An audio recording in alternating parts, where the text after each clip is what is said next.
दोस्तों सोच के देखो, एक ऐसा भारत जहां पे अनएम्प्लॉयमेंट ना के बराबर है।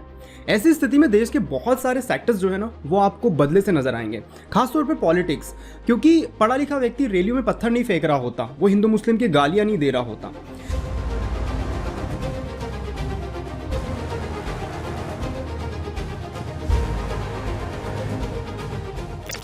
ये टॉपिक देश की उन गहराइयों को छूता है जो आपके और मेरे जीवन से जुड़ी हुई है। टॉपिक बड़ा ही इंपॉर्टेंट है, इसलिए इसको अंत तक जरूर देखिएगा।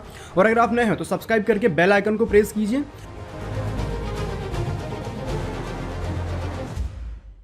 आगे बढ़ने से पहले हम जानते हैं कि बेरोजगार होता क्या है।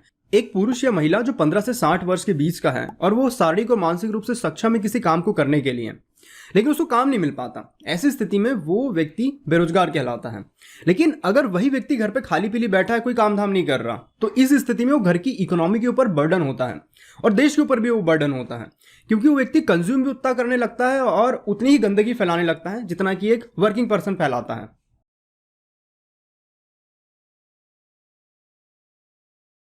अगस्त 2022 में अनएम्प्लॉयमेंट रेट 8.3% है, जो इस वर्ष का पीक है। अब आप बात ये समझिए, ये इंटरेस्ट रेट पैंडेमिक वाले ईयर के इंटरेस्ट रेट से भी ज्यादा है। इस गंभीर विषय में 3 ऐसी बातें हैं जो आपका सर खोल के रख देंगी। पहली बात, इस डाटा में जो 95% लोग हैं ना, वो 29 वर्ष से कम है, मतलब वो युवा है सारे।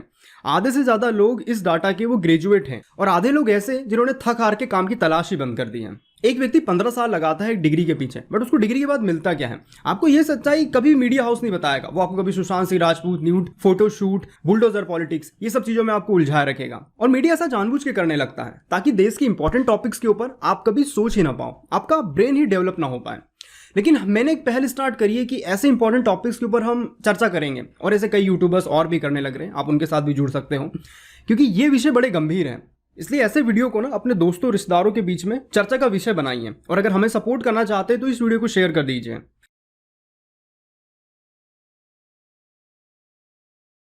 आप चाहे किसी भी पॉलिटिकल पार्टी के गुणगान गा लीजिए, लेकिन इस अनएम्प्लॉयमेंट के इशू पे हर किसी ने रायता फैलाया है। एक तरफ तो प्रति वर्ष देश की बेरोजगारी दर बढ़ रही है, दूसरी तरफ देश की जीडीपी भी बढ़ रही है। ऐसा होना संभव ही नहीं है। लेकिन सरकार की पोल तब खुल जाती है जब लोग न्यूज पर ध्यान देने लग जाते हैं। जैसे कि इस आर्टिकल में आरआरबी ग्रुप डी, जो एक 10वीं लेवल की जॉब होती है, उसके लिए 1.25 करोड़ लोगों ने अप्लाई किया था। यूपी में 62 प्यून की पोस्ट के लिए, जिसका मिनिमम क्वालिफिकेशन था क्लास 5th, इसके लिए 3700 पीएचडी होल्डर्स के साथ साथ 52,000 ग्रेजुएट्स, 28,000 पोस्ट ग्रेजुएट ने इस फॉर्म को अप्लाई किया। आप अब केवल अंदाजा ही लगा सकते हैं कि देश में अनएम्प्लॉयमेंट की स्थिति क्या होगी। मैं कहता हूं, अगर आपको सरकार की सच्चाई सुनना है, थोड़ा सा अपोजिशन को भी सुन लो। अपोजिशन की इस बात को मानोगे तो इंडिया की अनएम्प्लॉयमेंट रेट 45 वर्षों में सबसे ज्यादा हाई है। और एक्चुअल में डाटा भी सही है।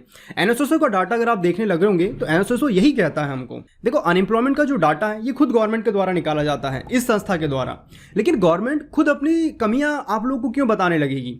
इसलिए लोगों ने आवाज उठाई, फिर गवर्नमेंट ने एक इंडिपेंडेंट संस्था बनाई, एनएससी। लेकिन इस एनएससी का हल भी इंडियन गवर्नमेंट ने बिल्कुल सीबीआई के जैसा कर दिया है। जो भी गवर्नमेंट पावर में आती है वो अपने बंदे इसमें फिट कर देती है और डाटा बिल्कुल मैनिपुलेट होने लगता है और लोगों को समझ में नहीं आता।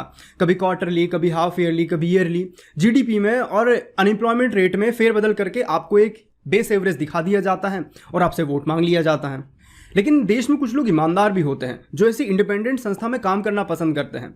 जब उनके ऊपर प्रेशर पड़ने लगता है तो वो लोग वहां से रिजाइन कर देते हैं और सरकार की पूरी पोल पट्टी न्यूज में आके खोल देते हैं। ऐसा ही किया इन 2 लोगों ने।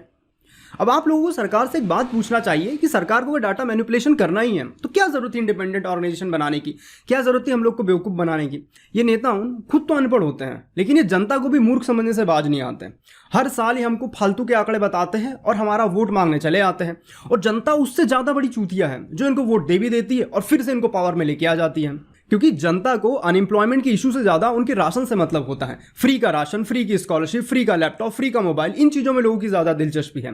फ्री के उनको राशन दे दो, उनका वोट ले लो। फ्री के कुछ उनको पैसे दे दो, पीएम किसान योजना जैसी योजना लाके, और उनसे वोट ले लो। इस तरह की योजना हर कोई गवर्नमेंट चलाती है। इनको फ्रीबीज बोलते हैं। ये नेता लोग भी बहुत अच्छे से जानते हैं कि देश की क्रीमी लेयर 10% लोग जीडीपी में डायरेक्ट रूप से भागीदारी देते हैं और 90% लोग आपके और मेरे से गरीब लोग हैं। और गरीब लोग वैसे ही मरे हुए होते हैं। तो गरीब लोगों को फ्री का राशन, फ्री की स्कॉलरशिप, फ्री का लैपटॉप, फ्री का पानी, फ्री का बिजली, इस तरीके से दिखा के उनका वोट ले लिया जाता है। अब गरीब व्यक्ति करे भी क्या भाई? लेकिन उस व्यक्ति को समझना पड़ेगा कि भाई राशन लेके वो घर का खर्चा तो चला लेगा, लेकिन उसके बच्चे के एजुकेशन के बाद क्या होगा? क्या वो भी फ्री का राशन लेके घर में ही बैठेगा? ये इंडियन माता पिता को सोचना चाहिए, वोट देने से पहले तो बिल्कुल सोचना चाहिए। और ये फ्री बीज का जो सिलसिला हमारे देश में चलने लग रहा है, चाहे वो दिल्ली हो, यूपी हो, हरियाणा हो, मध्य प्रदेश हो, राजस्थान हो, हर जगह बराबर रूप से लागू होता है। कोई गवर्नमेंट इसको बहुत ज्यादा कर देती है, कोई गवर्नमेंट कम करती है, लेकिन करती हर कोई गवर्नमेंट है, कोई दूध का दूल्हा नहीं है।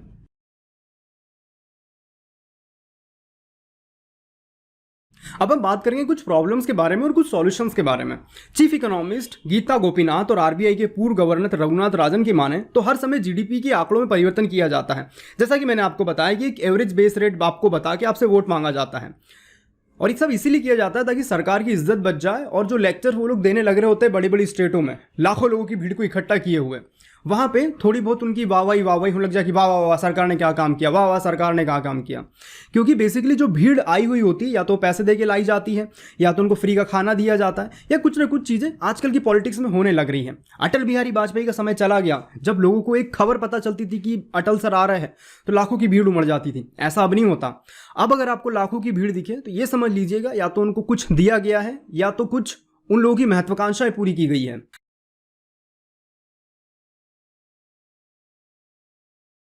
एक तरफ देश की इकोनॉमी झंड हुई पड़ी है, हमारी पॉपुलेशन एक प्रॉब्लम तो है ही है, ऊपर से एजुकेशन सिस्टम ने देश का बंटाधार कर रखा हुआ है।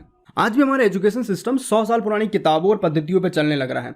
आज की मॉडर्न कंपनियों के रिक्वायरमेंट के अनुसार वो बिल्कुल नहीं पढ़ाया जा रहा। कंपनियों का कहना है हम लोग लाखों के पैकेज लेके तैयार है, लेकिन हमको कोई बेसिक एंट्री लेवल स्किल्स का भी कोई व्यक्ति मिल जाए उसको भी हम ये पैकेज दे देंगे। लेकिन लोगों को बेसिक स्किल्स भी नहीं आती हैं। लोग एजुकेशन ज़्यादातर इसीलिए ले रहे हैं कि उनको एक पर्टिकुलर गवर्नमेंट जॉब चाहिए। लेकिन लोगों को ये समझना होगा कि यूट्यूब से भी पैसा कमाया जा सकता है, ब्लॉकचेन से पैसा कमाया जा सकता है, ग्राफिक डिजाइनिंग, बिजनेस, एंटरप्रेन्योर, बहुत सारी चीज़ें ऐसी हैं जिससे पैसा कमाया जा सकता है। 10 साल पहले ये सब चीज़ें ऑनलाइन उपलब्ध नहीं थी और कोई भी कॉलेज या स्कूल इसको नहीं सिखा रहा था, लेकिन अब आप खुद से सीख सकते हो। तो कोशिश करिए और सीखने की कोशिश कीजिए। जैसा कि हमने कुछ देर पहले बात करी थी, एक पियून के जॉब के लिए पीएचडी होल्डर अप्लाई करने लग रहे थे। अब एक पीएचडी होल्डर पियून की जॉब इसलिए अप्लाई करने लग रहा था क्योंकि वो गवर्नमेंट जॉब चाहने लग रहा था, और गवर्नमेंट जॉब इसलिए चाहने लग रहा था कि वो काम करने नहीं लग रहा था। ये तो एक तरफा सच्चाई हो गई। दूसरी सच्चाई तो ये है कि गवर्नमेंट भी लोगों को जॉब देना नहीं चाह रही। हर साल वैकेंसी कम करी जा रही है, और एसएससी का एग्जाम जो ग्रुप बी और ग्रुप सी का एग्जाम होता है ये 1 साल में कंडक्ट होकर खत्म हो जाना चाहिए, लोगों के हाथ में ज्वाइनिंग आ जाना चाहिए। लेकिन इस 1 साल की योजना को गवर्नमेंट ने पंचवर्षीय योजना बना दिया है। कभी एग्जाम डिले हो जाते हैं, कभी फॉर्म कैंसिल हो जा रहा है, कभी करप्शन हो जा रहा है, कभी कुछ और बंटाधार हो रहा है स्टूडेंट का। एक युवा अपने 10 साल गवर्नमेंट जॉब की तैयारी में बर्बाद कर देता है, और 10 साल बाद ना तो किसी प्राइवेट कंपनी के काबिल रहता है, और गवर्नमेंट तो पहले से उसको ठेंगा दिखा चुकी होती है। तो उस व्यक्ति के पास सुसाइड करने के लिए और कोई ऑप्शन नहीं बचता। अभी चीज देश की सुसाइड रेट को भी देख के आप समझ सकते हो। हाल ही में रेलवे एग्जामिनेशन की हम बात करें तो जनवरी 2019 में रेलवे ग्रुप डी और एनटीपीसी के एग्जाम हुए थे, लेकिन अभी तक जब मैं ये वीडियो बनाने लग रहा हूँ ग्रुप डी के केवल एग्जाम ही चलने लग रहे हैं। तो आप समझ सकते हो देश की स्थिति क्या होगी। जो बंदे इस एग्जाम को दिया उन्होंने 2 साल पहले से अपनी तैयारी शुरू करी होंगी, 2017 या 18 से। आप सोच के देखिए उनकी स्थिति क्या होगी इस वक्त। देखो, इकोनॉमी के 3 सेक्टर होते हैं, प्राथमिक क्षेत्र, द्वितीयक क्षेत्र और तृतीयक क्षेत्र। भाई मैं हिंदी मीडियम से पढ़ा हूं तो मैं हिंदी में बोलूंगा, थोड़ी आसानी होती है मुझे। तो हमारे देश में बेसिकली क्या है, 50% से ज़्यादा आबादी कृषि वाले सेक्टर में ज़्यादातर जुड़ी हुई है। लेकिन जो डेवलप नेशन है वहाँ पे मैन्युफैक्चर इंडस्ट्री में ज़्यादा लोग जुड़े हुए होते हैं, फार्मिंग सेक्टर में अपेक्षाकृत कम लोग जुड़े हुए होते हैं। इस बात को आप प्रैक्टिकल एग्जाम्पल समझिए। अमेरिका में एक व्यक्ति 144 एकड़ में खेती करता है, वहीं यूरोप में एक व्यक्ति डेनमार्क जैसे देशों में 444 एकड़ में खेती करता है एक व्यक्ति। हमारे देश में 2 एकड़ में 5 भाई खेती कर रहे होते हैं। तो ऐसी स्थिति में देश कभी डेवलप नहीं हो पाएगा। रियलिटी में कोई भी गवर्नमेंट इस इशू कभी सॉल्व नहीं कर पाएगी। ये इशू इतना ज़्यादा बड़ा है कि अगर रोज 27,000 जॉब्स भी क्रिएट की जाए तो इस इशू को सॉल्व करने से 12 से 15 साल लग जाएंगे, और 12 से 15 साल भी तब लगेंगे जब केंद्र में केवल एक गवर्नमेंट पावर में रहेगी। और ऐसा हो पाना भारत देश में संभव नहीं हो पाता, क्योंकि जब भी कोई नई गवर्नमेंट बनती है वो पुरानी गवर्नमेंट के लिए गए फैसलों पे लात मार देती है। तो ये अनएम्प्लॉयमेंट का इशू जो है ना, ये किसी भी गवर्नमेंट की बस की बात नहीं है कि कोई भी इसको सॉल्व कर पाए। केंद्र सरकार, राज्य सरकार, सबका मिला के अगर देखें तो 80 लाख से ज़्यादा पद ऐसे हैं जिनको भरा जाना बहुत ज़्यादा अनिवार्य है। क्योंकि इससे एडमिनिस्ट्रेशन का बर्डन कम होगा, और जो वर्कलोड एम्प्लॉय में पड़ने लग रहा है वो भी कम होगा, और काम बेहतर होने लगेगा। और ओवरऑल जो जनता एक सरकारी ऑफिसर के पास जाके काम कराने लगती है उसमें काफ़ी ज़्यादा आसानी हो जाएगी। और ये उन बच्चों को भी काफ़ी ज़्यादा मोटिवेट करेगा जो गवर्नमेंट जॉब की तैयारी करने लग रहे हैं, उनका मोरल डाउन नहीं होगा। एक नया भारत आप देखोगे अगर एक ये इशू सॉल्व कर दिया गया तो। ये इशू इतना बड़ा है, इसकी जड़ें इतनी गहरी हैं, स्वच्छ भारत जैसी स्कीम कभी लाने की जरूरत ही नहीं पड़ेगी अगर आप देश का एजुकेशन सिस्टम और अनएम्प्लॉयमेंट की इशू को सॉल्व कर दो। क्योंकि एक पढ़ा लिखा व्यक्ति अपने बीवी बेटियों को और खुद को लेके कभी खुले में सोच करने नहीं बैठ रहा होता, वो बैठ रहा होता है एक अनपढ़ व्यक्ति। हम केवल अंदाजा ही लगा सकते हैं हमारा देश कितना डेवलप हो सकता है इस एक प्रॉब्लम के सॉल्यूशन से। तो होपफुली आपको वीडियो बड़ा पसंद आया होगा। पसंद आया तो शेयर करिए अपने सारे यार दोस्तों के साथ। मिलता हूँ फिर ऐसी किसी वीडियो में। जय हिंद, जय भारत, वंदे मातरम।